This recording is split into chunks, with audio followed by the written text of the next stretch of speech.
Coming in at number 5, the Corwin Witch House. The Jonathan Corwin House in Salem, or simply known better as the Witch House, was the home of Judge Jonathan Corwin, 1640 to 1718, a prominent figure in the horrors that happened there, and is actually the only structure you can visit in Salem today that has direct ties to the Salem witch trials of 1692. Well, that might not be the case because we got a couple of those coming up. Trust me, this place is riddled with ties to those witches. Corwin bought the house in 1675 and lived there for more than 40 years. The witch house is a 350-year-old thick building with black painted timber, 2.5 stories tall, built to last, massive and looming. Located at 310 Essex Street in the historic district of Salem, the house stands in testimony to the witch trials, and it's believed that the witch house was used by Jonathan Corwin and others to actually interrogate those accused of witchcraft. The witch house remained with the Corwins, of course, until the mid-1800s, yet there wasn't many family around to liven it up. The Corwin curse seems like a weird one since all the Corwin's kids, 5 children, all perished young from separate complications within the house. And this is where it gets really weird. Not only is the place haunted to hell and back with specters seen in the attic upstairs and loud voices, arguments heard in the empty house at night, 8 Corwin lives were lost to premature death in that house. All Corwins. Yeah, I'd say that makes for a pretty cursed home, alright? A family curse. Number 4, Proctors Ledge. There are over 1,000 documents from Salem witch trials, yet none of the accounts actually specify where the hangings took place. For many years it was believed that the 19 people who were executed in Salem were hanged at the summit of Gallows Hill, on the edge of town to the west, where the town would meet for large gatherings. Seems like after some homework, the hill alone would be too hard to climb, not an ideal spot to hear or see the live trials, and was too thick and heavily wooded. Maps of 1700 Salem show Gallows Hill marked on the map, but no actual marker for the execution site. I feel like a detective all of a sudden. A team of researchers began to reconsider all of the evidence around 2010, eras of homework collected over the years, and eventually concluded that the real execution spot was Proctors Ledge. Boom, baby! This was confirmed in 2016. Part of the evidence included 1692 eyewitnesses' accounts who wrote in journals that they were able to see the hangings from their homes to actually remains being dug up and found now. Now I know what you're thinking, it's named after John Proctor. No, it's not. However, odd timing as he was one of the witches accused of witchcraft along with 3 of his other mistresses. Locals say that the lady in white visits Proctor's Ledge. Some visitors claim to have caught the sight of her, though others catch only her disembodied voice. Are these the phantoms of the unsettled spirits tied to the grounds where they were hanged for eternity? Who knows? Number 3, Charter Street Burial Grounds. The Charter Street Burial Grounds started in 1637, also known as Old Burying Point or the Charter Street Cemetery, is the oldest cemetery in Salem. Many early and famous Salem residents are buried here, such as John Hawthorne, a judge in the Salem witch trials of 1692. Hawthorne, whose father had been a Salem magistrate, was born in 1641 and had 6 children. Hawthorne experienced several deaths in his family, including those of all his 3 brothers. Hawthorne died in 1717 at the age of 76, never apologizing for the role in the Salem witch trials. His headstone is surrounded by granite rectangles to help preserve what is left of the original stone. Being one of the oldest cemeteries and the sickening things that happen there, ghosts and spirits are often seen around the gravesite. There have been many strange occurrences here. Witch stuff aside, about 400 years of ghostly encounters have happened at the Old Burying Point Cemetery. Over the years, people have successfully captured EVP of voices from beyond the grave at the site. If you can hear me, say something. Stop yelling. Oh, sorry. Photographs of mysterious shadows, orbs, white mist, and even full apparitions are seen here. One of these apparitions is believed to be Mary Bright Corey, who died 1684. She was the second wife of Giles Corey, who later became an unfortunate victim of the witch trials himself. Another ghost seen is the powdered blue dress lady, whilst holding a picnic basket in one hand and sometimes accompanied by a young boy. Normally, once the cameras come out, the lady in white transitions into numerous bright orbs or vanishes altogether. Maybe the ghost woman is the same Mary Corey forever watching over Judge Hawthorne's grave. Number 2, Gallows Hill. Okay, so we were just talking about what happened to some of the accused during these hysterical trials and all the historical places that saw such violence. One of the most interesting witches tried of that was Giles Corey. Tried as a witch but never hanged. Actually, the old man known as Giles Corey was pressed to death with the judge's orders of him being a strong and stubborn old man and would not for the life of him indulge in the nonsense he was being accused for. He never admitted that he was a witch, even throughout his torture. They laid him down and put a board on his back and proceeded to stone him to death, piling up stones on the board, resulting in crushing and eventually perishing underneath it. Only took about 4 days. Giles Corey apparently repeatedly yelled more weight, further cementing his plea of not guilty to everyone watching at Gallows Hill. With his last breath, Giles apparently cursed the town of Salem, and this area is now an unearthly hotspot for paranormal activity. The Gallows Hill that most people are aware of is nothing but a baseball diamond, but underneath that baseball diamond, bone fragments and coffins have been found. Interesting, because no witches were ever buried in coffins. Maybe vampires? Giles died from his inflicted torture on September 19th, 1692, just after the 8th anniversary of his wife Mary's passing. Strange sounds emerge from the area at night, including loud knockings, thumpings that wake up neighbors from their bed, and, of course, the full-bodied apparitions said to walk the grounds yelling in the middle of the night. There have been full-bodied apparitions spotted within the woods, with disembodied voices shrieking in the middle of the night. The disturbingly loud voices yelled throughout the area have had some locals scratching their heads. Is this the ghost of Giles himself, speaking his curse upon the town for all to hear? Shh! Trying to sleep! And coming in at number 1, House of Seven Gables. Locals say the Turner Ingersoll Mansion, or also known as famously the House of Seven Gables, is the most haunted spot in Salem. How many haunted spots are there? Ghosts are just like really competitive. Now a prominent museum, protected in its original form, used for plays and reenactments by the locals, the original structure was simple in nature, with only 2.5 rooms and just under 3 stories tall. By the time of John Turner's death, the prominent merchant, sea captain, and owner of the house, he was one of the most wealthy men in the entirety of Massachusetts. Turner and Ingersoll's House of the Seven Gables is a ghostly reminder of the tormented souls both trying and being tried at the time of the hangings. But the Turner Ingersoll is a reminder for more than just lost shipping fortunes and curses, as it's also a homely reminder of Judge Hawthorne himself and the guilt he inflicted on that town. As records show, Hawthorne may have feigned sympathy for the accused witches, but he never regretted his involvement in their trials or executions. And he certainly never expressed any remorse during the trials themselves for sending the accused to their death. Following the witch hysteria of the late 1600s, the Hawthorne family lost most of their wealth, no doubt influenced by the families of the accused witches who sought out justice for their dead loved ones. Acting now is only a museum of historic place. Each year, the museum hosts a series of theatrical plays, all of which surrounding the Salem witch trials. Such plays titled as Legacy of the Hanging, Judge Hawthorne, and Spirits of the Gables. But some of the actors aren't, well, very alive. As for the ghosts outside of the theatrical performances, well, everybody's got their own opinions on that. But tour guides and employees tend to avoid the attic, where some people have complained about being choked by ghostly figures. Local lore has many different stories to tell, and so do many of the visitors who enter Salem's most haunted house. Others report seeing a phantom boy who enjoys playing in the attic. Throughout the day, his giggles and laughs can be heard. Always giggling kids, eh? They're like the scariest ghosts. Well, that's about all the proof and lore I need to believe it.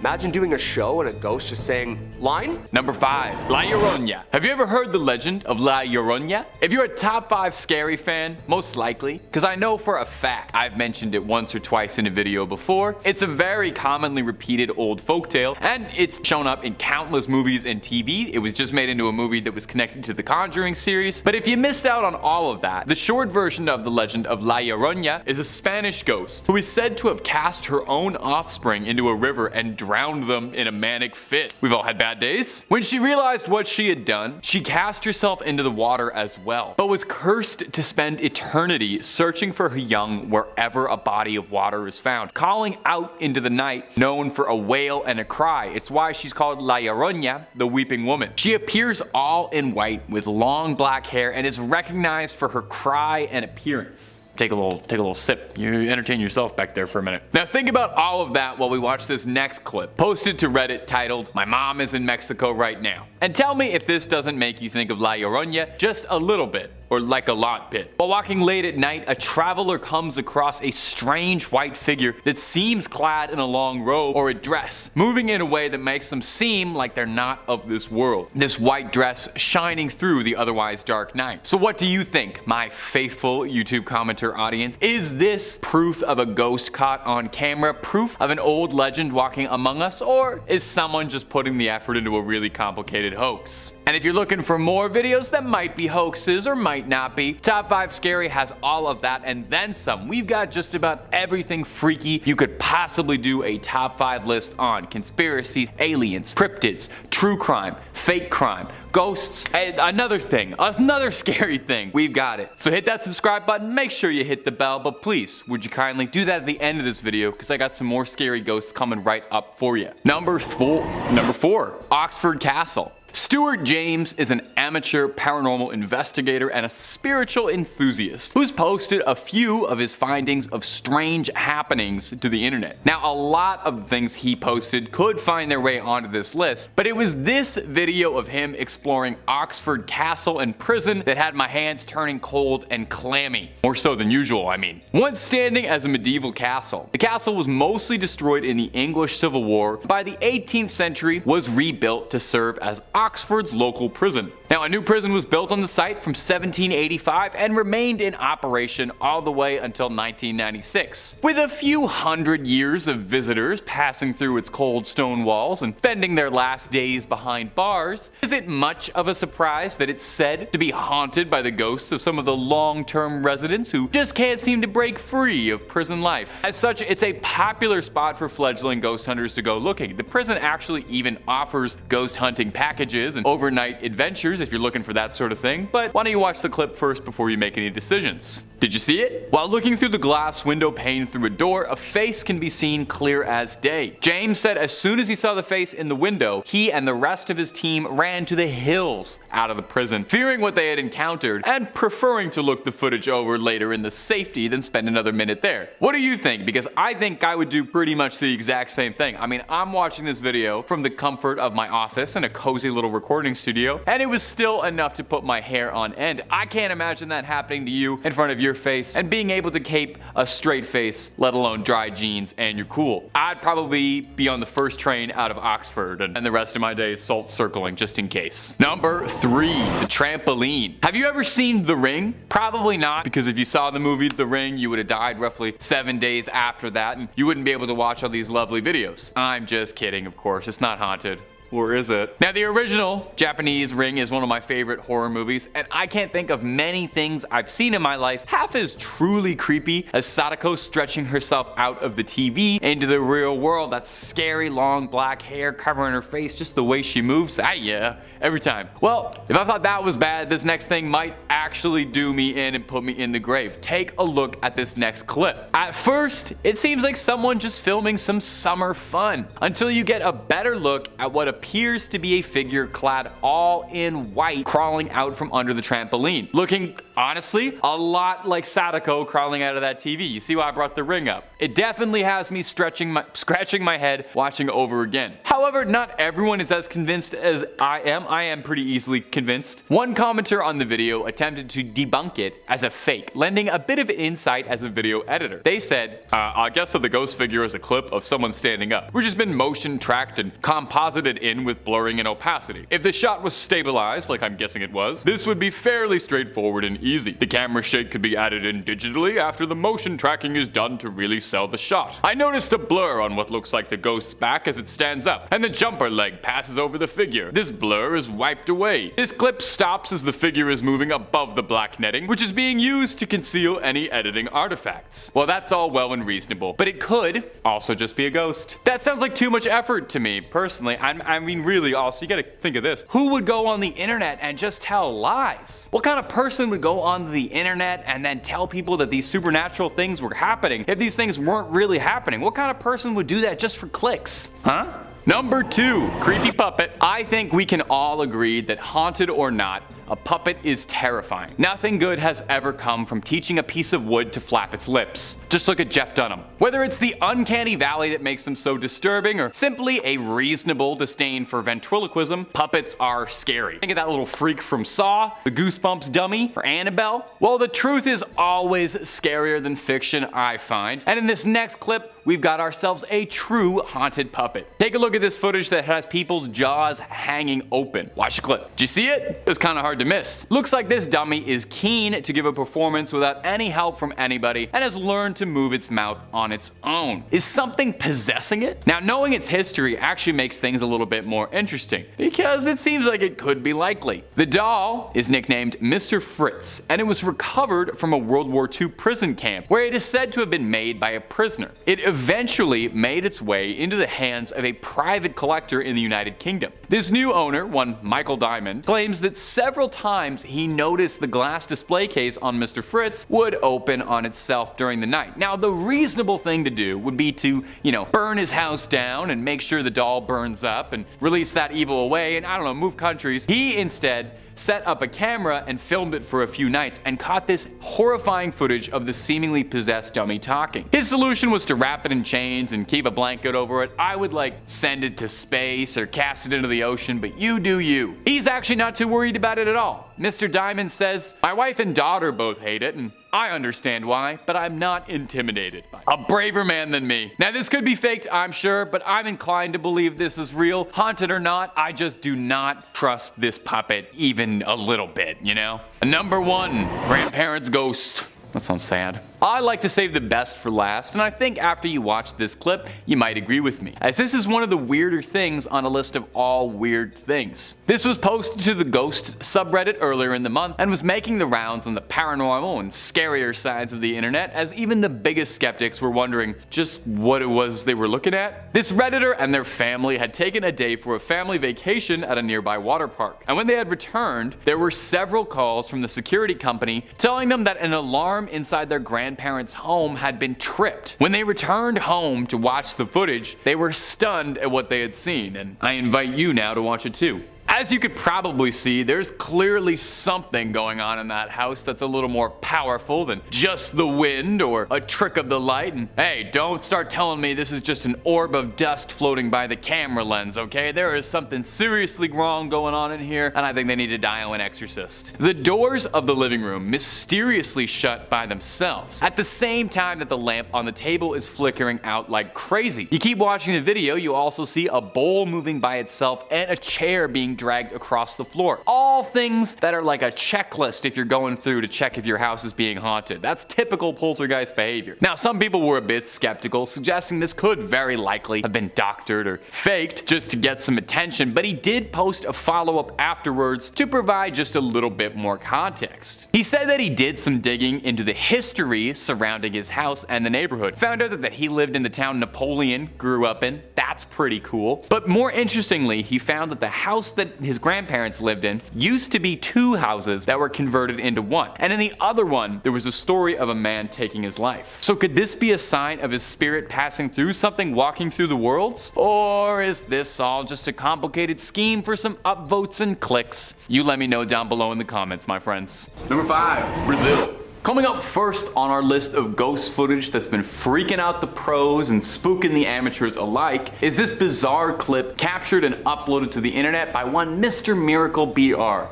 Thank you, Mr. Miracle. Mr. Miracle shared this, and we're glad they did, even if it does have us questioning the nature of our reality ever so slightly. The footage appears to be a body camera footage of a police raid in Brazil, where a group of plainclothed officers are ready to kick down doors to deal with whatever's hiding inside. Of course, they might just be the wrong emergency department to call, as it seems like the Ghostbusters might have been a lot more appropriate. Take a look now. When they kick in that door, either they used a little bit too much force, or there's something in there they're not going to be able to put handcuffs on. The door keeps banging, swinging rapidly and violently back and forth in place. Whatever's going on with this one door seems to be present on all the doors in this warehouse, as every door they pass through starts swinging violently as if it's got a mind of their own, leading to the men getting understandably jumpy. The academy doesn't teach you how to deal with ghosts. They start looking over their shoulders over and over, and the video cuts pretty short when the men start to dart down the hall, running away in a flurry. Running away from what, I wonder? Now this clip alone is already pretty unsettling. Imagine even with you and your squad, well trained, heavily armed, I still think seeing something you can't explain would have me on edge in a building that already looks pretty creepy. The creepiest part though is apparently this happens to cops more than we know. When the clip was posted, someone on Reddit responded with their own experience in the service, and they wrote, "I've cleared some creepy buildings as a cop. The most unrealistic thing about this video is that they kept going. I remember clearing this abandoned plantation house that still had an alarm hooked up with my partner. As we cleared each room, we left the doors open so we knew we were cleared. Turned around after the last door and all the doors were shut. Noped on out of there. Makes a lot of sense. I would probably do the same." And if you're looking for way more videos about ghosts, goblins, ghouls, and basically everything freaky above the sun and below it, Top 5 Scary is the place to be. Hit that subscribe button, please tickle that little bell if you wouldn't mind, but do that after this video because we got way more ghost sightings coming up for you right now. Coming in at number 4, back in the late 1930s, on an especially dark evening, a nun was driving a school bus filled with children home after a field trip. They were heading down Shane Road, but when approaching the railroad crossing, the bus abruptly stalled out on the tracks. Most of the students were sleeping, so the nun was quietly attempting to start the engine back up when a train emerged, seemingly out of nowhere, as its headlamp was burned out. Something that hopefully wouldn't happen anymore. It was too late to evacuate the children as the train was moving way too fast. The nun, desperately and frantically, turned the key, making one last attempt to restart the bus just as the train smashed through the bus, cutting it in half. The nun was thrown through the windshield but miraculously survived. The rest of the folks on the bus weren't as fortunate and passed from the event. A few weeks later, the nun, guilt-ridden and heartbroken, returned to the site of the accident, filled with guilt and wanted to end her life. She parked her car on the tracks and sat there, waiting for the next train to come along. Later, when a train came into sight, speeding down towards her, in the same way as that tragic night, the nun began to hear some familiar voices. Then, her car began to move forward as if it was being pushed from behind, rolling to safety just as the train passed by. In disbelief, the nun got out of her car and began looking around, expecting to find some sort of good Samaritan, but didn't see a single person. She looked back at her car and noticed child-sized handprints on the back of her trunk and realized that the ghosts of her students had saved her life. The nun was then blessed with a new purpose in life, and she opened a school for orphans, teaching there for the rest of her days. It is said that to this day, if anyone parks their car on or near the railroad tracks at Shane Road, ghostly children will push the vehicle to safety, as they are determined to make sure that no one meets the same gruesome fate that they suffered. Many locals have made claims that say that you can hear the rumbling sounds of a train nearing, the steam whistle howling, and the screeching of wheels as if the train is grinding to a halt, but nothing is there at all, except for the haunting chill of the night. One of the children from this accident is more, shall I say, social than the others, and sometimes tries to find her way home. Not long after these initial incidents, a woman was driving down Shane Road late one night, and as she approached the railroad crossing, she saw a little girl standing all alone on the side of the road, holding a teddy bear. Now this woman immediately stopped, pulled over, and offered the girl a ride home. Once they arrived at the girl's house, the child was hesitant to leave the vehicle and to head inside. The woman assumed that the girl must have run away from home after a fight with her parents and offered to head to the house first to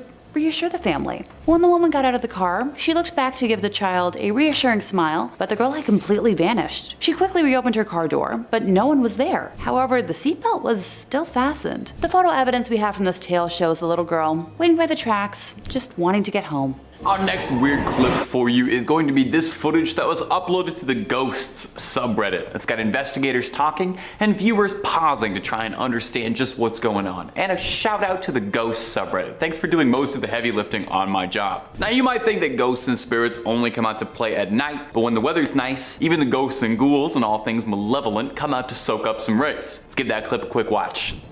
Did you see it? Kinda hard not to. The white specter rushing by the side of the house. The user posted this with the caption, "Coworker caught this outside of his house and we're speechless," and it's easy to see why.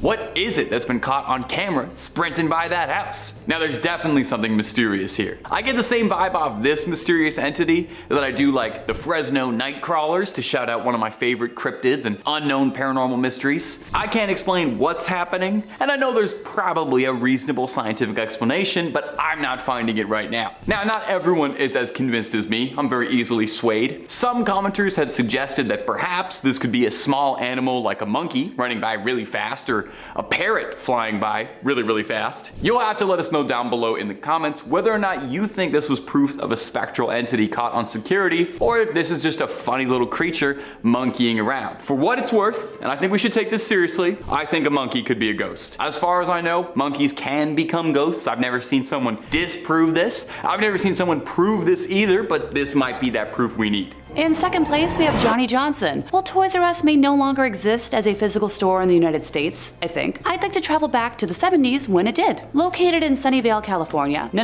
not Sunnydale. No Hellmouth here, I don't think. Toys R Us decided to build a store over the property of a former ranch. Honestly, pretty normal sounding so far, right? Staff and customers alike began to report multiple incidents of what they believed to be a haunting, ranging from hearing their names whispered to them, or feeling cold breezes, and seeing objects moving around on their own. The woman's bathroom, in particular, seemed especially spooky because the sink's faucet taps would turn on by themselves. Oh, and some female employees said they experienced what felt like some invisible being playing with their hair, which... In 1978, psychic Sylvia Brown held a seance there for the first time, determined to identify the entity. The ghost haunting the store allegedly revealed himself as Johnson. Johnson's ghost told Brown that he was a preacher and a ranch hand in the 1880s on what was then the Murphy family farm. He spoke with a mild Swedish accent, and his first name was either John, Jan, or Johan. 10 out of the 16 people assembled there for the seance said they heard a high buzzing noise when Sylvia was supposedly listening to the ghost. The ghost told her that he had been in love with Murphy's daughter Elizabeth, who ran off with an East Coast lawyer. Old news clippings say that Johnson accidentally hacked his leg with an axe while carelessly chopping down trees and met his end from the injuries. Sylvia repeatedly went back to the Toys R Us to communicate with Johnny, who she called the most stubborn, ornery, argumentative ghost she'd ever met in her book, stating that she had tried many times to explain to him that his lifetime as Johnny Johnson had ended. Apparently, Johnny got so frustrated about being told that he had passed that he gave her the ultimatum that if she ever brought it up again, he would go silent. Sylvia let the matter drop since she and the ghost supposedly had a quasi-friendship where they would chat about the annoying and noisy kids who frequented the store. A 2007 piece on Snopes, which if you're unaware of, is a pretty legitimate fact-checking site, featured a woman named O'Brien who had worked at the store for over 18 years stocking shelves, claiming that she didn't believe in ghosts, but when you feel a breeze behind you or someone calls your name and there's nobody there, funny things happen that she just couldn't rationally explain. The report talked about dolls and toy trucks leaping off the shelves, balls bouncing down the aisles, and children's books falling off the racks. Baby swings would move on their own. The folks at Toys R Us say they've tried to explain it logically, but they've got nothing. Johnny was captured on camera in 1978, casually leaning against the shelves while the group that was there for the seance is shown sitting. Now that the store is no longer a Toys R Us, it has housed a Spirit Halloween, which feels fitting for some weird reason. Number 1, the Arizona truck ghost. You ask any men of the road, ask them if they've ever seen anything strange up there, and they'll tell you everything. And this next clip is just more fuel for that fire. William Church is a truck driver who was driving down Arizona State Route 87 on March 11th, and he saw something he couldn't explain. And this time, it wasn't just the heebie-jeebies from one too many coffees and a Slim Jim for breakfast. He spotted something spectral on the road that was recorded by his dash cam, and he thinks this translucent figure was something not of this world. You can see the lines through the legs making a figure, Church told Fox News. Now there are some locals who believe that the highway itself is haunted. It was first built in 1927 and stretching across approximately 273 miles, there's a good bit of tragic history on Route 87. It's been described as one of Arizona's most treacherous roads, and as such, countless fatal car accidents have occurred on this particular stretch of land. Could it be that because of this, there's spirits still trapped on the long, lonely road, wandering around looking for a home they'll never be able to return to? After Church's video was uploaded and went a bit viral, viewers reported that they'd seen a lot of supernatural activity around Arizona's highways. If I'm ever traveling through Arizona, I think I will take a boat.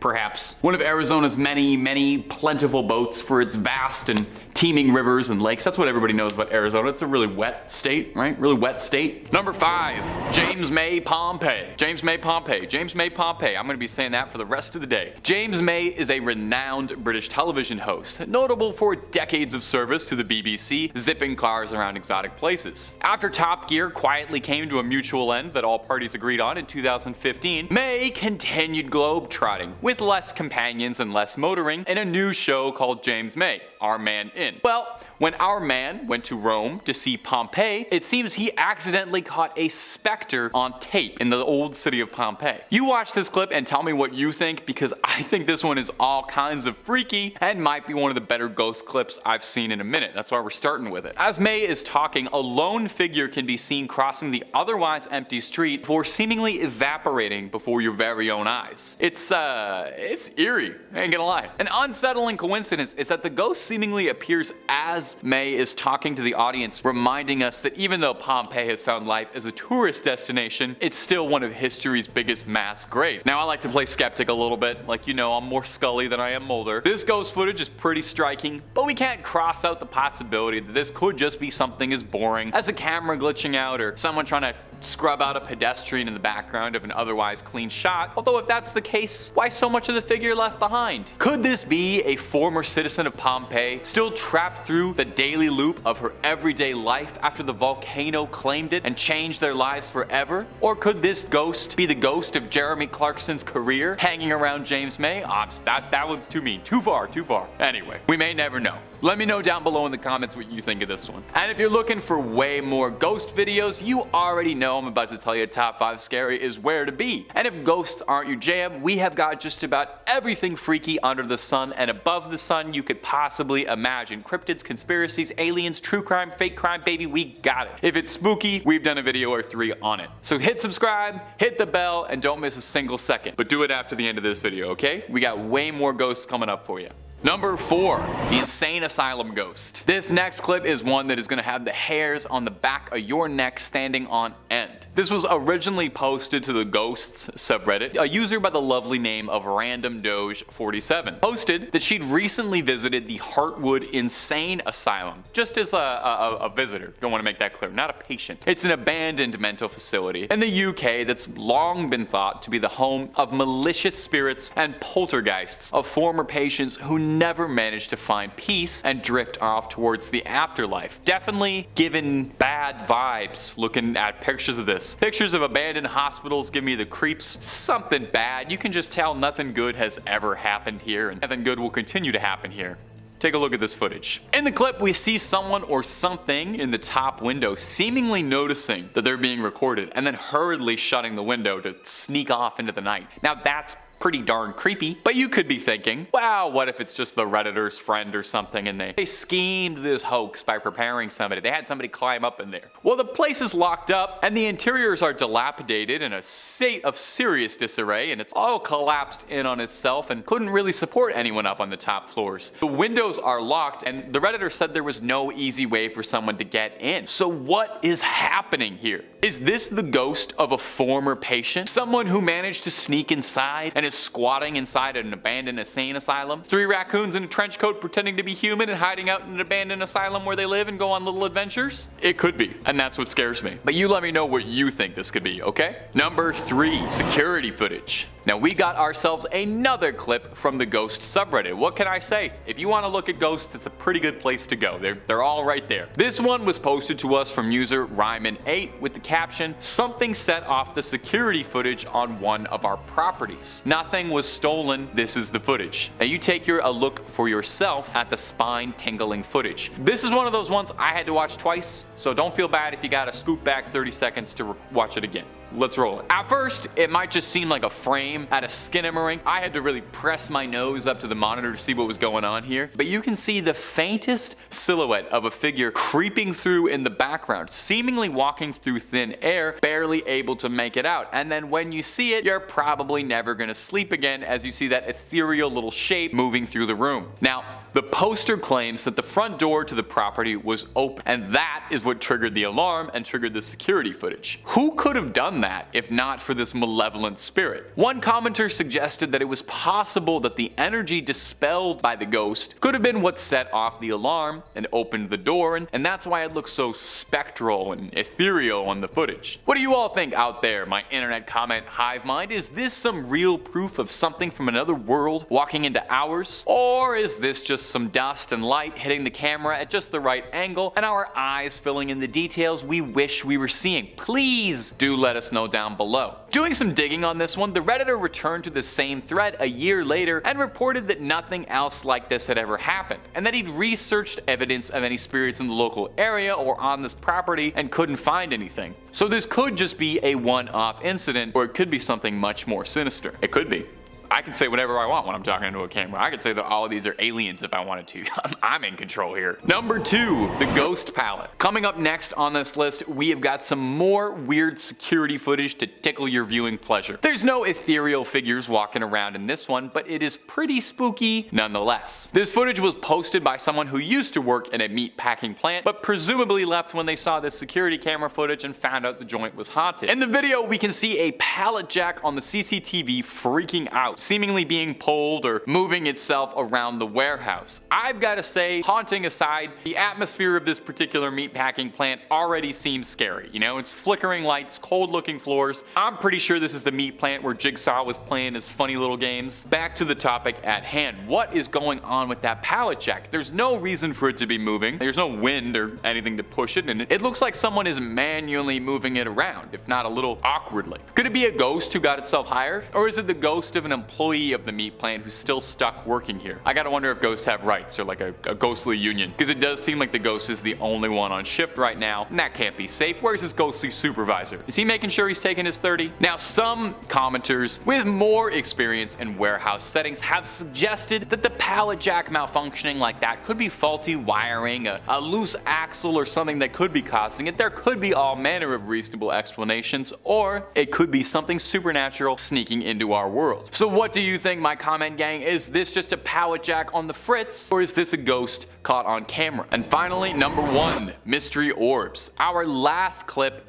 today comes to us from the subreddit High Strangeness, which I cannot recommend enough if you like paranormal and bizarre, inexplicable content on the internet, and I kinda suspect you do because you're watching this video, aren't you? But don't spend too much time there. Remember to come on back to Top 5 Scary. Posted to us by user Swingset Superman, this ring light footage has been puzzling viewers as they try to figure out what's going on and what was caught on camera. You take a look for yourself and you see if you got any luck putting this together. There appears to be a series of super bright lights floating outside around the front door. Now that might not be that odd, but it's the way they move I can't stop focusing on. They just don't seem like they're from this world, you know? They float around as if all the dots are connected in some way, moving in coordination. At first I thought they might be bugs, fireflies or something, but I ain't never seen no bug move together like that. If anything, I think we can qualify these strange dots as a UAP, an unidentified aerial presence. That's what I see at first. It seems like a fleet of little minuscule UFOs, although maybe I have just made one too many UFO videos recently, and I think anything strange in the sky, regardless of height, are UFOs. Now, one commenter suggested these could be fairies or pixies of some sort, which would be interesting. I don't think we really talk much about fairies or sprites on the channel much at all. We always talk about scary supernatural things. Makes sense, we're Top 5 Scary, but I would love to talk about a fairy sometime. So I send it off to you, internet commenters. Take a look at the clip, look up the original source if you'd like, and you let me know what you think was captured by the camera that day. Maybe it was just a ghost dropping off a ghostly Uber Eats order. Number 5, The Walking Dead.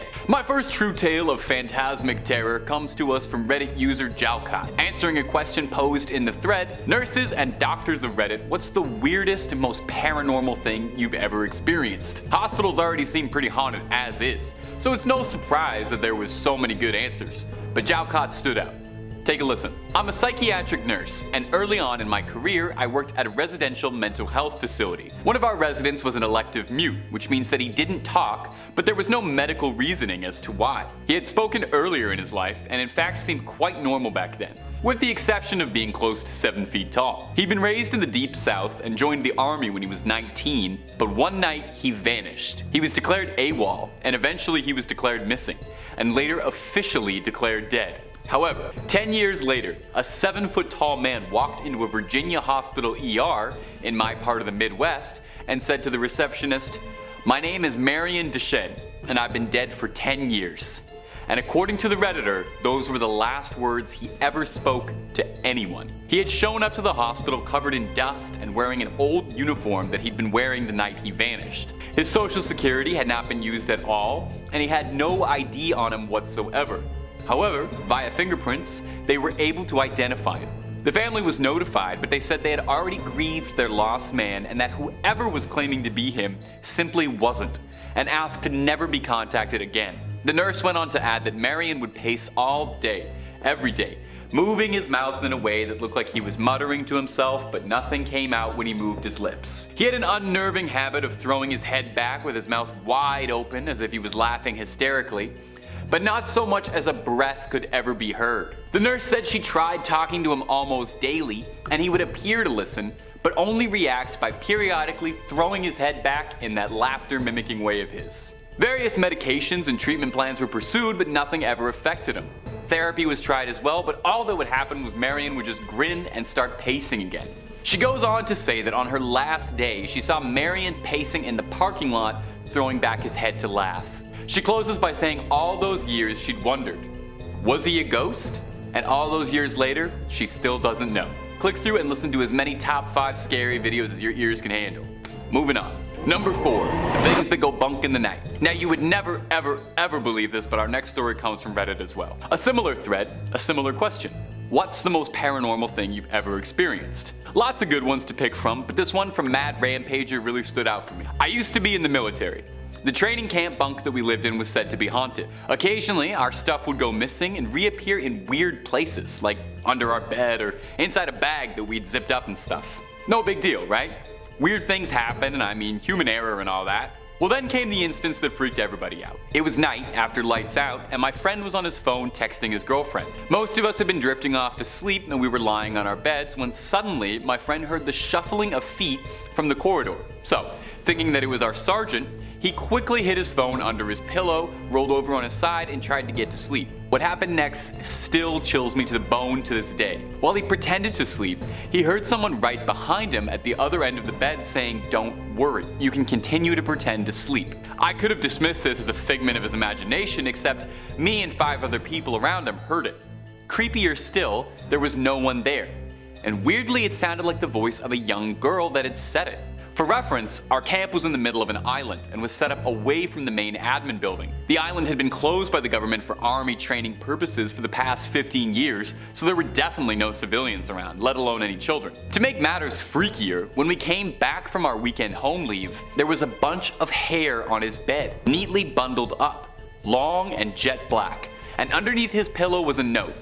Remember me? Now, as I said, we're in the middle of a forest, in the middle of an island, and at that point in time, there were no female recruits whatsoever on the island. Our bunks were locked for the weekend, and the duty sergeant had no idea what had happened. We never spoke about it again after that night, and it still chills me every time I think about it. Number 3, old friends. Our next story is from a Reddit thread asking, what's your ghost story? And I gotta point this one out just because it was too funny, but the original poster included the title in brackets, serious, to deter any would-be paranormal pranksters. Just serious ghost stories, please. Luckily, Redditors obliged. User Barbed Cats shared this terrifying tale. When I was 37, I went to my high school reunion. I flew into the nearest airport and rented a car. The distance was about 35 miles through a very rural and almost abandoned part of the country. About 3 miles outside of town, I see someone on the side of the road flagging me down. Up in the North Woods, no one ever leaves someone else stranded, and it would turn out that the guy standing there was somebody I'd actually been to school with, my old friend Jim. Jim gets in the car and we start talking, catching up. I hadn't seen him in 20 years, but he still looked the same, maybe just a little bit older. We get to town and I ask him if he wants to come to the reunion with me and have a drink. He says no, just take me back home. Jim's parents had lived only a few blocks from my grandmother's, and I turned in that direction, but he said to take him to the part of town that really was just the outskirts, up by the fairground and the cemetery. There was a mobile home park out there, and I figured that must be where he lived. When we reached the end of the turn, he said, "Just drop me off here. It was nice to see you again," and he walked off into the night. So I went to the high school reunion, met up with some old classmates, and we start to talk. Now please understand me here. I am stone cold sober, nor do I ever take anything harder than soda. tired after a 13-hour flight, but I was completely sober. As we were talking about who was showing up and who wasn't, I mentioned to my old classmate that I just picked Jim up a few miles off east of town and had dropped him up by the fairgrounds. Now for some reason everyone got really quiet. Even the guy belting out karaoke stopped, and my cousin went white as a shirt. Barb. Jim died 8 years ago. Rolled his car. I start to feel really dizzy, and I go out to the car to take some deep breaths and decide whether or not I'm going crazy. And there on the seat was a newspaper printed 8 years ago containing Jim's obituary. I still have that damn paper. Every now and again I take it out to stare at it, and I still wonder just what the hell happened that night. Number 2. Ghost on the line. The next story comes to us from a thread asking law enforcement officers of Reddit what is the creepiest call that you've ever been on. We got a very creepy answer from user Smokey Bonaparte sharing this creepy little tale. The Redditor writes, 911 dispatcher calling in. We received a call from an elderly lady who had trouble breathing. I had taken several calls from her before and her husband in the past, so I recognized the voice. I dispatched an ambulance to her residence and held her on the line trying to keep her calm while the ambulance was responding. Ambulances advised that they had a 15-minute ETA as she was in a very rural part of West Virginia. I'm talking to her just about her husband and how she was doing, and just making pretty standard small talk with her. The ambulance arrives and I let them know that she is in severe respiratory distress, and I still had her on the line. I let her know the ambulance is coming to her door to go answer the door, and she says okay and hangs up the phone. Oh, that's pretty normal, right? Well, here's where it gets very weird. The EMT and paramedic on scene call back about a minute after, and they say that no one is answering the door.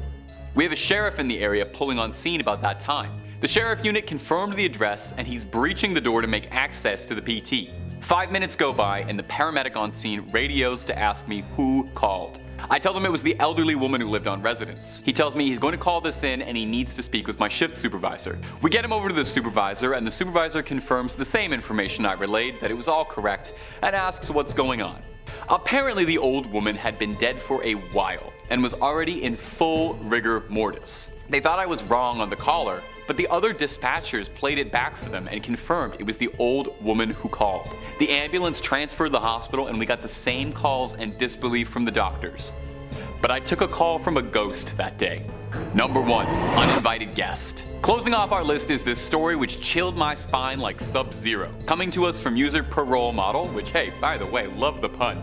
It was from an Ask Reddit thread asking, what's the creepiest thing that's ever happened to you? Lots and lots and lots of good ones, but this one took the cake. So lend an ear. I used to visit my friend at her house out in a rural farming area before she moved. I'd sleep over a lot and we'd just hang out and draw. I usually slept in the living room and on the couch, and there were 2 mirrors in the room that were fairly close to the TV. When the TV was off and I was walking by, I started seeing shadows move behind me. I thought it might just be something off the TV screen, and then one evening I walked into the living room to get my sketchbook so I could sketch in her bedroom. I bent over and picked it up, stood up straight, and I looked in the mirror and saw a man behind me. A man standing in the hallway leading to the living room. He was average height, bald, and a bit old. I turned to look at him and no one was there. I turned to look at the mirror again and he was gone. I felt more than a little spooked. Another time we were just sitting in the living room and we heard what sounded like a kid's footsteps running across upstairs quickly. She had 2 adult siblings, but they were out at work leaving us all alone. Around that time I decided to sleep in my friend's room instead of the living room, only to wake up in the middle of the night to see 4 posters slowly get peeled off the wall. No, it wasn't just them falling and dragging each other down. It looked as if someone was carefully unsticking the tape and removing them. The next morning my friend put them back up saying, well, I need to get some better tape. She and her family eventually moved out because they couldn't afford to keep living there anymore. We'd never really talked about anything that had happened in that house, as if talking about it might actually make it worse. But after she moved, I finally confronted her and said it. I said, dude, your house was haunted. I hope you knew that. She replied, yeah, we knew it was. Some guy and his granddaughter used to live there, but he took her life and then took his own. So it was probably them or something. I never told you because I didn't want to scare you. Later, she would dig out a copy of a news article she got from a local paper about the crime. The picture that went with the article was the exact man I saw all those years ago. Okay, I gotta start looking at some of the cute cat picture subreddits, or maybe ones with like Little monkeys going on adventures after that. Need to clear myself out. Number 5 on this list is St. Mary's Catholic Church. This is a Catholic church in Nashville, Tennessee that is apparently deeply haunted. World on Fire says there are 3 ghosts rumored to haunt this church and its grounds. One story holds that a priest died during construction of the church. Another story claims that during the Civil War, a Catholic priest serving as a chaplain for the Confederate Army was shot and killed in the church. There's another rumor that the ghost is the spirit of Bishop Richard P.S. Miles, the first bishop of Diocese of Nashville, who died in 1860. He was buried in the church basement and supposedly still haunts his old stomping grounds.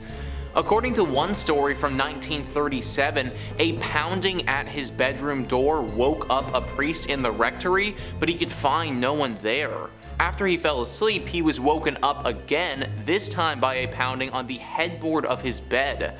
There was no one in his room, so the awakening was attributed to supernatural causes by superstitious locals. I can't say that I personally would substitute a ghost pounding on my headboard's wake-up call for a regular alarm clock, but hey, whatever gets you out of bed in the morning, right? Nowadays, the 3 ghosts that wander around here are sort of just part of the church and accepted among those who pray and worship here. Apparently these ghosts are relatively calm and won't cause too much trouble other than the occasional midnight stomping, that is. There was, however, one story where the chaplain for the Confederate Army ghost attacked someone. It happened over 50 years ago now, but apparently a woman and her young son were walking past the church and got bombarded by this ghost. They both managed to get out okay, but they were obviously really shaken up. Now, nobody knows why this ghost did this or what the story was, but we think that this woman and her son were descendants of someone who had dealings with him in real life. Potentially their grandfather killed this man or something along those lines. It's all a bit hazy, but the good thing is that's the only group of people his ghost has ever chosen to attack before. Other than that, these ghosts are just relatively annoying, but they shouldn't cause you too much problems if you go here. Number 4 on this list is the widow. There was a widow who lived in the 20th century who was a very devout Catholic. For some reason, this woman, who we're gonna call Ruth, had a very strong connection to the spirits that were in purgatory. Her story goes like this. The first soul Ruth encountered was her departed husband. He had often been impatient during his bout with cancer and had reproached God. One evening, Ruth heard a voice. That happened almost every evening over a long time when she came in from the stable. Then she suddenly recognizes the voice of her husband, but she isn't quite sure yet. Then she kneels down and just prays the rosary. She recommends her husband in particular.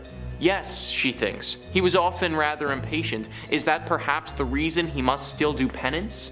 A few evenings later, she sees a nebulous apparition right in the middle of the room. She takes holy water and prays, "O Lord, give him eternal rest." It makes her very upset, and then she sees her husband. He speaks quietly. "Don't be afraid, Ruth, it's me. I may come here to ask your help. Pray 3 chaplets each day." And then he was gone. So every day she prays 3 chaplets. Each time she adds, "Good God, forgive my husband his impatience when he suffered." After some weeks, her husband stands again in the middle of the room. He looks well. He's friendly and beautiful. She recalls how he was a young man. He says nothing. He only looks at her so grateful and full of love. Then she asks him, "How are you, Jacob?" He answers clearly and quietly, "I'm fine. I may come soon. I thank you, Ruth. I thank you so much."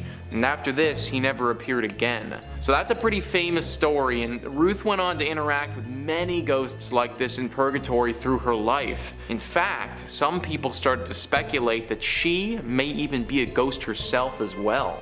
Number 3 on this list is the Most Holy Trinity Church. Here we have another Catholic church that's meant for worship, but has been riddled by a haunting. World on Fire says there are a few possible origins of the hauntings that supposedly plague this old parish. One claims that the current church building, built from 1882 to 1885, stands over an old cemetery where some bodies are still buried. Supposedly the ghosts of the folk under the church haunt the building and mysteriously turn lights on and off, open and close doors, and walk back and forth. Or it could just be living people doing those things, since those activities, believe it or not, are not limited to ghosts. The living can also open doors and turn on lights. At least they could last time I checked. Or maybe I'm a ghost and I don't even know it. Anyways, another source of the ghost legend is that one of the first pastors of the church, Monsignor Michael May, passed away in his bedroom and continues to haunt the church grounds. Apparently, visitors hear mysterious steps at all hours of the night, and dogs have been known to stare as if in a trance at the stairs and dining room of the rectory. In all honesty, dogs staring at things, definitely not indisputable ghostly evidence. I mean, I've seen dogs do some weird stuff before, so I don't think that we can prove anything beyond a reasonable doubt based on their activities. However, it is very important to note nonetheless, whenever a big storm is coming, watch what your animals do. I bet that they'll go and hide or act differently right before a massive thunderstorm or a tornado or something. Us humans, we don't even notice it, we don't sense it at all, but they definitely will. This sort of weird sense, it also translates to ghosts as well, so maybe the dog really is seeing something from the afterlife at this church. Number 2 on this list is Analise Michelle. This is a very sad story where there may not ever have been any ghosts involved, but they sure thought that there was. Wikipedia says when Michelle was 16, she experienced a seizure and was diagnosed with psychosis caused by temporal lobe epilepsy. Shortly thereafter, she was diagnosed with depression and was treated by a psychiatric hospital. By the time she was 20, she had become intolerant of various religious objects and began to hear voices. Her condition worsened despite medication, and she became suicidal, also displaying other symptoms for which she took medication as well. After the taking of psychiatric medications for 5 years failed to improve her symptoms, Michelle and her family became convinced that she was possessed by a demon. As a result, her family appealed to the Catholic Church for an exorcism. While rejected at first, true priests got permission from the local bishop in 1975. The priests began conducting exorcism sessions, and the parents stopped consulting doctors. Analise Michelle stopped eating food and died of malnourishment and dehydration after 67 exorcism sessions. Michelle's parents and the 2 Roman Catholic priests were found guilty of negligent homicide and were sentenced to 6 months in jail as well as a fine. This might not be the most terrifying of all of the ghost stories on here, considering the only real ghost involved was the fear that everybody had to begin with. Poor Analise would have went through absolute agony in her final days when there probably wasn't any paranormal activity to even begin with. And finally, number 1 on this list is St. Rita's Church. Several decades ago, there was one heck of a ghostly interaction that went down at this church. World on Fire says on All Souls Day in the early 1960s, St. Rita's Parish had a ghostly visitation. More than a dozen parishioners had gathered there to pray when sometime in the early evening the organ began to play by itself. Suddenly, 6 robed monks appeared, 3 wearing black and 3 wearing white.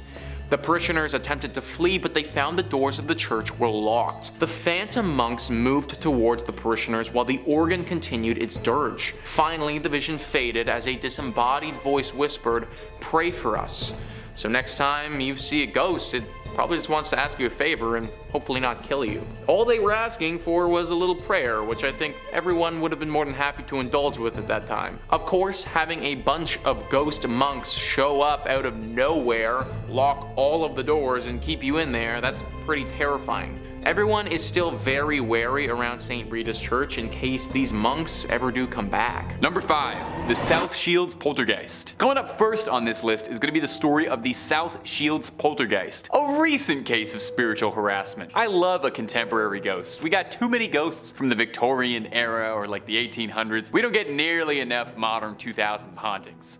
Anyway, in 2005, an anonymous couple living in England had begun reporting seeing strange things happening around the house. Their furniture would be dragged along the ground, which is odd, but stranger things have happened. Doors left open, again, bizarre. But it was when they'd come home and found the chairs stacked on top of each other, they began to suspect that something odd was happening. One evening, the couple was asleep, and the wife had been struck in the back of the head with a doll, one of her son's toys. When she sat upright, she found herself being pelted by an onslaught of toys thrown across the room, as if G.I. Joe himself was leading the offensive. Dolls and blocks thrown at them from the hallway. They tried to cover themselves up with the comforter, but found that whatever entity that had taken up residence in their home had other ideas, and they found themselves pulling back at this invisible force. This horrifying encounter would culminate in the husband waking up and discovering 13 clean red cuts all over his skin, and a burning, searing pain on his back. That same morning, the couple discovered a rocking horse that had been hung from the ceiling, a stuffed rabbit toy sitting at the top of the stairs with a box cutter left between its hands, unsettling things written on the walls. You know, stuff like "Go die" or "You're dead." Very clear cut. I gotta say, this poltergeist really has a flair for the dramatic, setting the scene like this. That's good environmental storytelling with that set dressing. Anyway, enough was enough, and after having lived through enough activity to fill the brunt of one of the bad Conjuring sequels, they contacted a paranormal investigator. These investigators claimed that they made contact with an evil entity that looked like a pure black void that radiated pure evil. Shortly after the investigation crew showed up, however, the haunting seemed to stop. Guess the ghosts got scared when somebody stepped to them. The couple has now gone on to live a normal, happy life, although they claim they have been traumatized by the events. I know I would probably never look at that stuffed rabbit the same way again. And my ghouls and goblins, if you're looking for more good content from us, well, hey, we've got loads and loads of that. We got ghosts, ghouls, aliens, government cover-ups, SCPs, and just about everything freaky under the sun. Let's keep going. Number 4, Kate Morgan. Our next entry is about the mystery of Kate Morgan, whose death has been a long unsolved mystery in American history. In 1888, the Hotel del Coronado opened in Coronado, California, just across from San Diego. It was as classy as a joint in the late 1880s could be, and upon its completion, it was the largest resort hotel in the world. Our story, though, doesn't start until 1892, when a young woman named Kate Morgan checked into the hotel, one room 304. She had told the desk she was there to meet with her brother, who was a doctor who was treating her for stomach cancer. However, tragically, 5 days after first checking in, Miss Morgan was found dead on the steps of the hotel of what looked to be a self-inflicted gunshot. Now, it would later come out after her death that for whatever reason, the story she had told the staff was all untrue, with an investigation suggesting maybe Morgan had been a con artist. What we did know about her is that she'd been married to a postal worker from Nebraska named Tom Morgan, and that Kate was believed to be visiting San Diego to visit her brother, who was a gambler, not a doctor. But, you know, they probably pulled in similar amounts of money. Doctors didn't even think that Morgan's gunshot wound was self-inflicted, as the bullet retrieved from the autopsy hadn't come from a gun Kate had owned. However, the case was never opened. It was officially declared that she took her own life, and that was that. It would seem that Kate Morgan, much like us, is unable to move on from this case, as she's said to still inhabit the Del Coronado to this very day around her former room, which has now been renamed Room 3327. Guests report hearing all sorts of bizarre sounds: screaming, crying, wailing, laughing, all while staying in the room, reporting erratic and chaotic noises pretty much all hours of the night. Weirdly too, guests claim that while staying in 3327, the temperature of the room will change in bizarre ways, as if there'll be an intense, freezing cold front that lasts for a few short minutes and dissipates, or electronics malfunctioning. And this seems made up, but I did just get a cold, shock while reading through this, so she might be in the room with us recording right now, and if you are, Kate, hope you're doing well. So is Kate's ghost still checked into the hotel, doomed to wander the property until the crime can be solved? We may never know. Number 3, the Black Monk. Our next story is going to take us down to England yet again, this time in lovely Yorkshire. The scene was 1966. The Pritchard family lived quietly and under the radar, certainly expecting no trouble and definitely not expecting to be haunted. They just moved into their new house and were settling in when they started to notice some odd, troubling things, all the usual signs of a paranormal haunting: strange scratches, strange noises at all hours of the night, furniture shifting around. Those sound like the telltale symptoms of a poltergeist to me. They assumed it might just have been something natural because they've never seen a movie in their life, I guess. The mind just never wants to assume it's ghosts. It was as they were approaching a year of living in that new estate that the Pritchards truly became aware of what they had inadvertently welcomed into their lives. It seemed as if whatever entity that was haunting the Pritchard house had a keen interest in the family's younger members, primarily the young student Diane. On one occasion, she claims she felt herself being dragged across the hallway by her neck, and she even showed welts and bruises all over her neck afterwards. A red handprint was burned around her throat. Foregoing subtlety at this point, this is when the entity started to make itself manifest to the family, apparating as a dark-robed, hovering being that would appear at the family's beds during the middle of the night. Very ominous. A paranormal investigation was then called and found to be inconclusive. As soon as the investigators came, the haunting seemed to slow down, similar to what had happened in the South Shields case. Ghosts are just cowards as soon as you tell on them, eh? It seemed the Pritchard family had found peace, but the investigator involved was still bothered and continued to research independently, and discovered that the Pritchard estate was built upon the former grounds of a medieval rectory, and across the street from an old gallows where people used to hang out. After a little digging, he learned that one of the prisoners sentenced to death there was an old monk. The investigator suggested this monk's malevolent spirit was the evil entity that they saw wrapped in black, dubbing him the Black Monk. And from here the case became a legend, eventually being made into a movie called When the Lights Go Out. Number 2. Esther Cox. Coming up next is going to be the story of Esther Cox and the haunting of Amherst in Nova Scotia. It's a particularly famous Canadian ghost story, eh? It's sometimes referred to as the Great Amherst Mystery, and it's plagued and piqued the curiosity of paranormal enthusiasts for years the world over. In the late 1870s, Esther Cox was living at her sister's house alongside her brother-in-law and their children. At some point during 1878, Esther was attacked by a male friend who had tried to take advantage of her, leading to a rapid decline in Esther's mental health and emotional distress. And shortly thereafter, Esther's condition would be made infinitely worsened by the strange paranormal experiences that began to manifest on the Amherst property. The Cox family would report strange noises all throughout the night, and Esther's body began to swell as she alternated between impossibly high fevers and deathly low chills. And shortly after this was when objects around the house would be reported moving. Oh, that's it. That's the telltale sign of a poltergeist. A little aside, guys, if you ever see your table moving across your living room, call the Ghostbusters right away. The family doctor who was visiting the Cox household claims that he once saw the words, "Esther Cox, you are mine to kill,"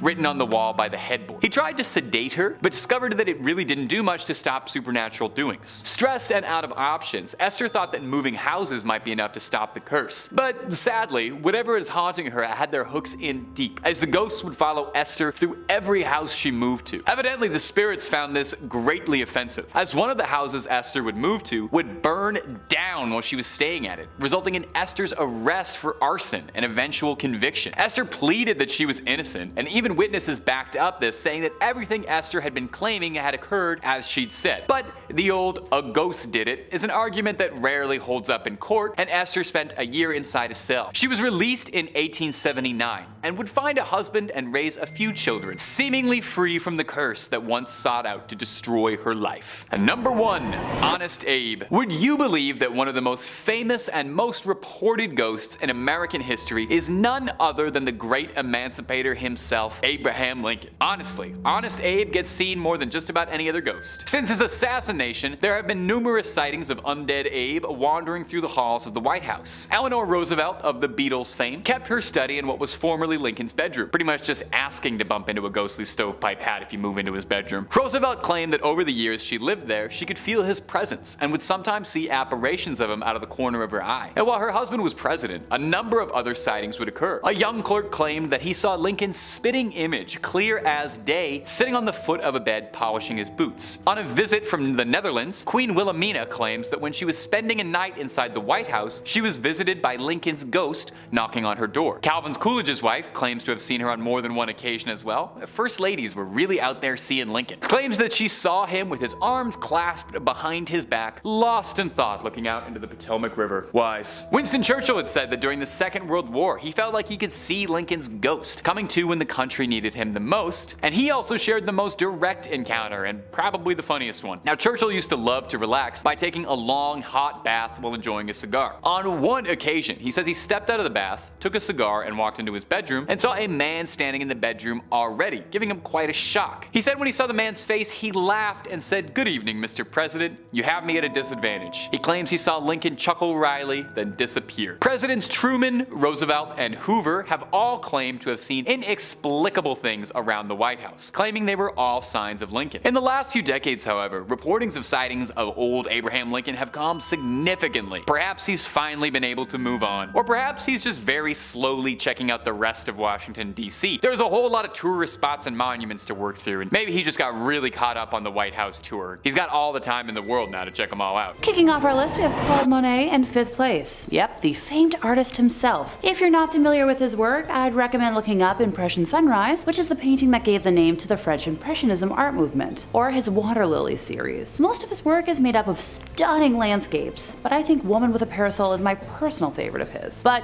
you all came here for a ghosty moment, not for me to wax poetic about art, so let's hop into it. In 2015, the Cleveland Museum of Art was installing a new temporary exhibit from the Royal Academy of Arts in London titled Painting the Modern Garden, Monet to Matisse. The director of architecture was taking photographs to make sure everything looked, according to plan, when she noticed a figure showing up on an empty balcony. The photo in question shows a man with a long white beard, sporting a hat like one Monet was fond of wearing, and looking very much like the artist who was fond of painting his gardens at Giverny. Oh, forgot to mention, Monet was a very passionate horticulturalist on top of being a fantastic painter. The public communications associate who made a public statement on the photograph, Kelly Notaro, has claimed time and time again that the photo is not a hoax, not retouched in any way, and that many more sightings of Monet have been reported since by guests visiting the exhibit. The museum is home to other ghosties as well, with stories told of a little boy running through the gallery dressed in fashions from 1916 and a man in gray staring at the portrait of Jean Gabriel before disappearing into it. Night guards have reported their flashlights flickering on and off in the West Wing, and there's a mirror where visitors report seeing a man standing, but when they turn around, no one's there.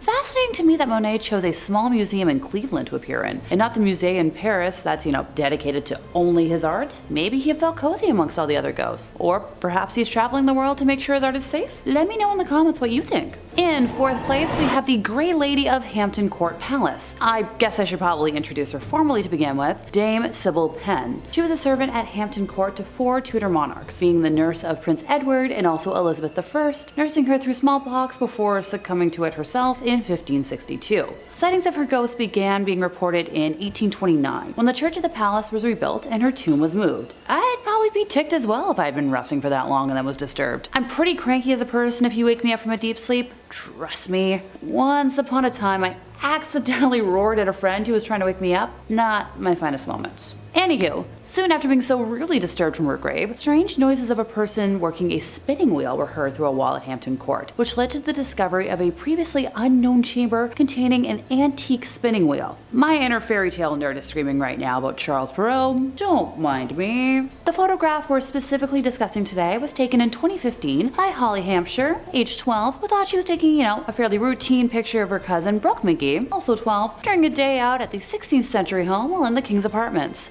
Just gotta capture those selfies. The girls didn't realize what they had encountered at the time and only made the discovery when looking through their photos a day later. Okay, now before anyone calls bull on this, it's pretty dang realistic. I know I still haven't looked through every photo I took on my most recent vacation, and those photos are almost a week old now. The photograph shows a tall woman with dark flowing hair, cloaked in a full-length black and gray gown. This is the only time someone has been able to successfully capture her on camera. She's been spotted many times over the years. Just don't confuse her with any of Henry VIII's wives, since they're also quite fond of haunting the place on a regular basis, with Jane Seymour and Catherine Howard being the most commonly spotted. Jane can be found on the Silver Stick Stairs, which once led to the room where she met her unfortunate end after giving birth to the perfect heir, while wild child Catherine can be heard screaming through the haunted gallery, where it's believed that she broke free of her guards after her initial arrest in a failed attempt to reach her husband to plead for her life. Hey, maybe the Now Museum should play host to a touring cast of 6 to see what'll happen. I'd be willing to fly out for that. In 3rd place, we have the Brown Lady. I swear this isn't going to turn into a list of spooky ladies identified by the color of their gowns. I promise. According to legend, the Brown Lady of Raynham Hall is the ghost of Dorothy Walpole, the sister of Robert Walpole, who is generally regarded as the first Prime Minister of Great Britain. She was the second wife of Charles Townshend, who was notorious for his violent temper. The story says that when Charles discovered that his wife had committed adultery with Lord Wharton, he punished her by locking her in her rooms in the family home, which is, you guessed it, Raynham Hall. She remained there until her death in 1726 from smallpox. The first recorded claim of a sighting of the ghost was by Lucia C. Stone during a gathering at Christmas of 1835 when she observed the Brown Lady because of the dated dress she wore. The following evening, another guest claimed to have seen the brown lady again, later reporting that on this occasion he was drawn to the Spectre's empty eye sockets, which were dark in the glowing face. These sightings led to some staff permanently leaving Raynham Hall, and you know what? Valid. The next reported sighting was made in 1836 by Captain Frederick Marriott, a good friend of Charles Dickens and the author of a series of popular sea novels. It is said that Frederick specifically requested that he spend the night in the most haunted room of Raynham Hall to prove his theory that the haunting was caused by local smugglers to keep people away from the area, and not by an actual ghost. The first 2 nights he slept with a personal safety bang device under his pillow and encountered nothing. If you didn't get what I'm referring to, just ask someone in the comments. On the 3rd night, his final evening, 2 young men knocked at his door very late at night as he was undressing to go to bed and asked him to step over to their room at the other end of the corridor and give them his opinion on a collector's item that had just arrived. As they were leaving the room, he brought his personal safety device, joking that it was in case he met the brown lady. When the inspection of the item was over, the young men declared that they would accompany him back, joking yet again about the brown lady. And this is where I warn y'all, if you tempt fate, fate will deliver. The corridor was long and dark, since the lights had already been extinguished by that point in the night, but as the group reached the middle of the corridor, they saw the glimmer of a lamp coming towards them from the other end, and assumed it was from one of the women in the home visiting a nursery. For context, the bedroom doors in that corridor faced each other, and each room had a double door with a space between, as is the case in many old-fashioned homes. Frederick felt uncomfortable being undressed around women, so out of modesty, slept within one of the outer doors with the guys, in order to conceal himself until the lady should have passed by. As my roomie would say, what a distinguished gentleman. He watched her approaching nearer and nearer through the crack of the door until she was close enough for him to distinguish the colors and style of her outfit, and he recognized the figure as the brown lady. He had his finger on the trigger of his device and was about to demand that the ghost stop and give the reason for its presence there when the figure halted of its own accord before the door, and while holding the lighted lamp she carried to her features, grinned in a malicious and diabolical manner at him. Ooh la la. This act infuriated Frederick, prompting him to leap into the corridor and discharge the device in her face. The figure instantly disappeared in the tiny, kaboom, passed through the outer door of the room on the opposite side of the corridor and lodged in the panel of the inner one. Frederick never attempted to interfere again, so I'll give him a common sense point for that. The brown lady was caught on camera on September 19th of 1936 when Captain Hubert C. Prevand, a London-based photographer working for Country Life magazine, and his assistant, Indre Shira, were taking photographs of Raynham Hall for an article. They claimed that they had already taken a photograph of the hall's main staircase and were setting up to take a second when Indre saw a vapory form slowly taking on the appearance of a woman moving down the stairs towards them. Captain Hubert quickly took the cap off the lens while Indre pressed the trigger to activate the camera's flash. Later, when the negative was developed, the now famous image of the brown lady was revealed. The ghostly experience and photograph of the brown lady was published in Country Life magazine on December 26th of 1936, January 4th, 1937 edition of Life magazine.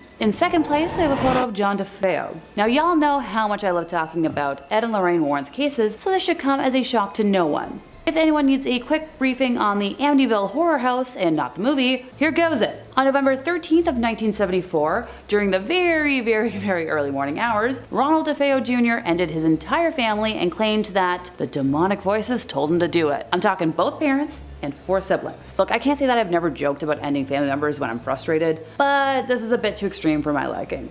Oh, and about a year after that slaughter, a new family moved into the home, but fled after just 28 days, claiming it was haunted beyond any way to live in it, describing slime oozing from the walls, windows that would suddenly shatter, instances of levitation, and more. I'd be here for like an hour if I went into full detail. The image I'd like to highlight today was captured by Gene Campbell, a professional photographer who was part of the team who worked with paranormal investigators Ed and Lorraine Warren, who were called in by the Lutz family during the horrors they experienced while, still trying to live in the home. Gene had set up an automatic camera that took infrared pictures to capture the second floor landing during the night. It features what appears to be a young boy with white eyes, believed to be John, who is peeking out of a doorway. George Lutz revealed the Amityville ghost boy photo. George Lutz revealed this photo on the Merv Griffin show back in 1979, 3 years after it was taken.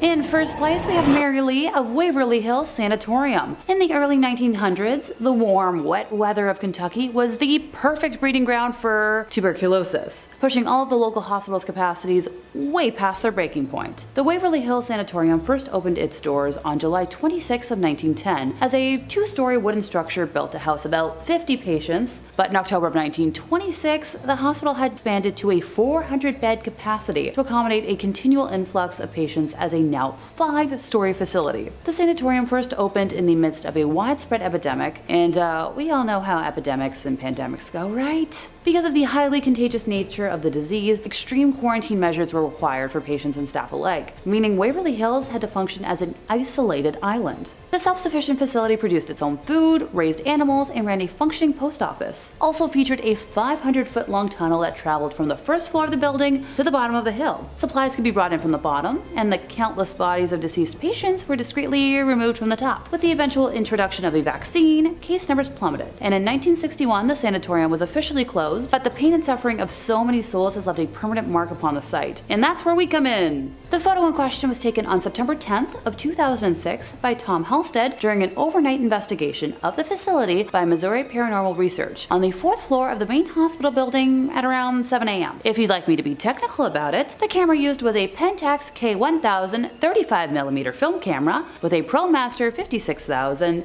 extendable flash. Black and white 400 ISO film was used, and according to data provided, the camera settings were at about 1/60th of a second speed with an f-stop of 5.6. As one can see, on the right of the frame there appears to be the apparition of a young woman with dark hair and a white nightgown or dress. With the death toll from the institution being well into the thousands, one could worry that she would never be identified. But we do have a lead. She is believed to be a young girl named Mary Lee, based on a photograph that was found of a similar looking girl signed Love Mary Lee on the back. One source claims that she is the legendary nurse who allegedly went the way of the rope necklace in room 502 after learning she was pregnant by a doctor and had tuberculosis. If you visit the sanatorium today for one of their ghost walks, you'll be sure to encounter her amongst the spooky residents that never left. Number 5. The Spook Light. In the early 1830s, when the Native Americans were put on their forced march during the Trail of Tears, some of them reported seeing something unusual while near Missouri and Oklahoma's border. Something that has remained a consistent part of American folklore and a relatively commonly reported sight ever since. While the Native Americans were passing through an area known as the Devil's Promenade, they apparently saw a glowing orb of light that was floating in the distance. Sometimes it's reported as being the size of a baseball, and other times as being the size of a basketball. Sometimes it remains stationary as it hovers in the night, and sometimes it appears to vibrate and twitch in the air. Explanations have included tales of two Native American lovers searching for each other in the night, the ghost of a Confederate soldier, and even the devil himself wandering the earth with a lantern. It has gone by many names, such as the Joplin Spooklight, the Hornet Spooklight, the Hollis Light, and the Devil's Jack-o'-lantern. The site of the Spooklight has become somewhat of a tourist attraction, with the area being especially popular around Halloween. But though scientists have speculated that it could be the result of a natural gas leak or car lights reflecting off a nearby river, this does not explain the dozens of sightings that occurred before the invention of the automobile. What if the cause of this floating orb is not the spirit of some lost soul trying to find their way home, but the manifestation of extraterrestrial activity? We've all heard plenty of stories of glowing orbs in the sky that have gotten closer and turned out to be starships from outer space. The Spooklight could perhaps actually be one of these unidentified flying objects. If you subscribe to the theory that aliens have not made direct contact with us because they are studying our species, it would make sense that this light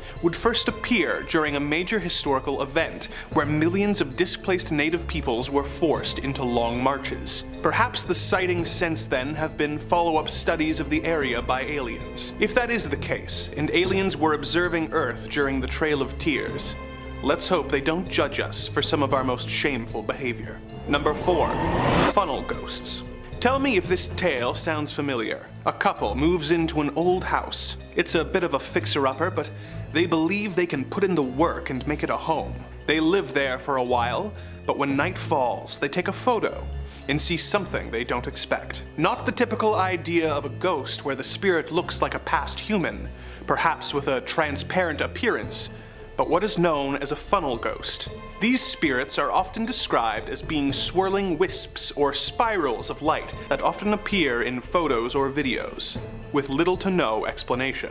Often, when these funnel ghosts are seen, they are believed to be past loved ones or former residents of the home come back to say hello, but maybe these wisps are really visitors from another planet. If aliens are real, they clearly do their best to remain as hidden as possible from humanity. This would explain why UFO sightings are rarely reported in crowded, well-lit areas, and why they don't tend to be active on social media. Despite alien abduction stories where people are taken away to be studied and probed by our alien visitors, if you really wanted to study humans, it would be much more informative to study them in their natural environments. Obviously, little green men running around your home and watching you while you and your family eat would be suspicious. So maybe they've developed a way to hide in plain sight. An advanced species capable of interstellar travel and with spacecraft that are rarely seen by human eyes and hardly ever captured with any clarity on film could be using some kind of technology that reflects ambient light in order to keep them invisible. If we assume this technology is used to hide their ships, it is not unreasonable to hypothesize that this technology could be available for aliens on the ground. The strange shapes appearing in photos that we assume are ghosts are actually aliens studying us in our own homes, using a cloaking device to remain undetected and only being seen when a camera picks up their telltale shimmer. Number 3. Sightings at the West Point Lighthouse in PEI. When it comes to lists of spooky and probably haunted locations, lighthouses are surely near the top of the list, just under murder houses, ancient manors, and abandoned mental hospitals. Such is the case for our next entry. A lighthouse on the west point of the Canadian province of Prince Edward Island. The lighthouse was built in 1876, being passed from keeper to keeper until the operation was automated in 1963. The lighthouse was renovated into an inn, museum, craft shop, and chowder kitchen in the mid-1980s, and has been the source of tales of the supernatural ever since. Visitors often report rather stereotypical ghost activity, such as lights turning on and off, disembodied voices, and cold spots, sending a shiver up guests' spines. More interesting for the purposes of this list are the tales of a ghostly burning ship being seen in the nearby Northumberland Strait. Legend says that at night, sometimes if you look out to sea, you can see a centuries-old ship whose crew were killed when their ship caught fire and sank. According to the tale, they made a deal with the devil in order to save themselves, and as a result are damned to burn on the ship for all of eternity. From the distance that the people who reported this burning ship would be from the boat, they wouldn't be able to make out with much detail on the apparition, especially at night when the ship appears in the vast majority of reported sightings. So, all they would really be seeing is a large, bright, flickering light coming towards the lighthouse that, through the context of the situation, they would assume was a ship. But it makes me think, there are so many stories of UFOs appearing as bright, shining, flickering lights that disappear just as soon as they appear. What if this burning ghost ship is actually an alien craft signaling with its lights? You may think, why would an alien ship be signaling anyone? But look at the situation from their perspective. You're flying around in your flying saucer above the waters of Canada. You see another bright floating light in the distance. You signal to let it know you are there, and when you get close enough to realize that it is not another alien craft, but a tower with a bright light on it that the humans have built on the cliffside, you realize and turn out your lights, causing your ship to seem to suddenly disappear to any humans who saw you. It might very well be a ghost ship, but the fact that it is so close to what would look like a floating light to the uninitiated makes me think this is just as likely. Number 2.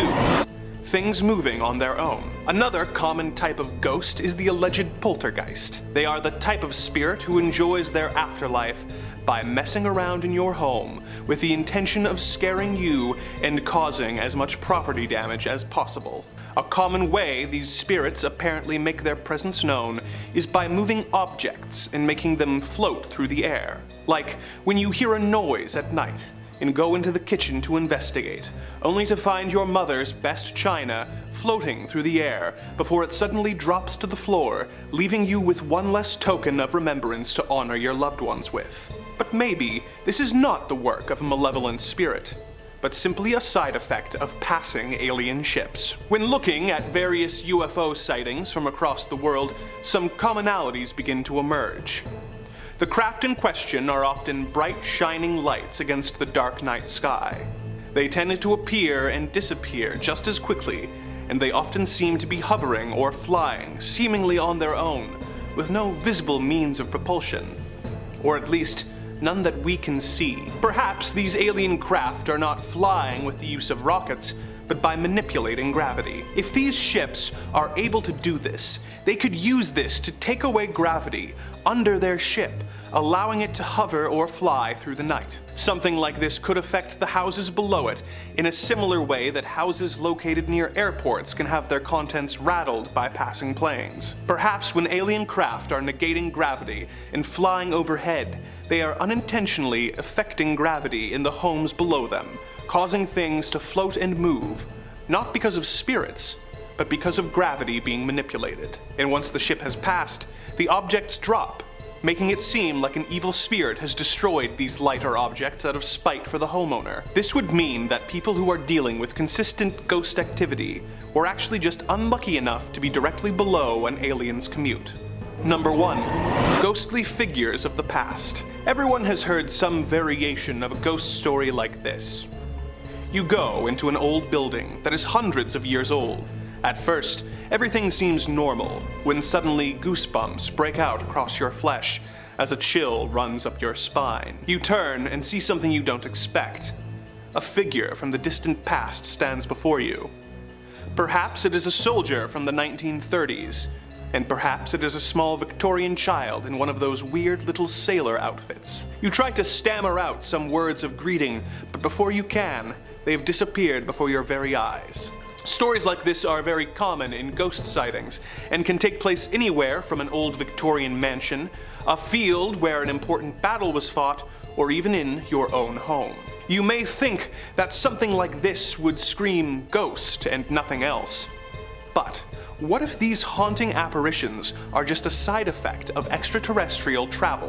When considering the possibility of alien visitors, we must ask the question of how they got to our planet in the first place. Even if their craft were capable of reaching light speed, they would take hundreds of years to reach our planet, which hardly seems worth it if assuming these beings have a comparable lifespan to humans. Perhaps they could cryogenically freeze themselves to make the journey more manageable, but that would still make getting to and from the planet a real hassle. Or perhaps these alien beings are capable of faster than light travel, which our concept of science says is impossible. Maybe the answer isn't that these aliens are moving fast. Maybe the answer is that they are bending space and time to reach their destination. If these beings were capable of traveling across the fourth dimension and bending space and time around or folding it in on itself, then it is reasonable to hypothesize that there would be some unintended side effects. One theory of how time works is that all of it is happening at once. So, if a place, say a spooky mansion, were occupied by a small Victorian child in one point of time, and say Ryan Reynolds in another, maybe time folding in on itself to accommodate alien travel would cause us to be able to catch glimpses into the other points in time. So, this hypothetical Ryan Reynolds would see the child from the past and assume it was a ghost. And who knows, maybe the child would see Ryan and assume he is a handsome spirit from the future.